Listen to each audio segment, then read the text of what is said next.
আমি ডক্টর সোমা পাল ম্যামের কাছে মেয়ের কাউন্সিলিং করাচ্ছি। 4টে সিটিং হয়েছে। তো মেয়ের বেসিক্যালি প্রবলেমটা ছিল যে বাথরুমের প্রতি ভীতি, মানে বাথরুমে গিয়ে বাথরুম না করা, হ্যাঁ, বাথরুমে যেতে না চাওয়া, পটি সিটিং, যেটা ভীষণ বড় প্রবলেম ছিল। ম্যামের কাছে আমি 4টে কাউন্সিলিং করিয়ে মেয়ের অনেক ইমপ্রুভ হয়েছে।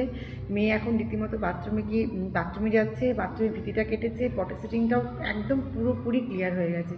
তো ম্যামকে অনেক অনেক অনেক থ্যাঙ্কস যে আমার মেয়ের একটা সমস্যাটাকে মানে রিকভার করেছে মেয়ে আর কি। আর ম্যাম আর কি অনেক চেষ্টা করেছে মেয়েকে এরকম সমস্যা থেকে বেরিয়ে আনার জন্য যে যা যা করার দরকার ম্যাম তাই করেছেন। Thank you Soma ma'am, thank you.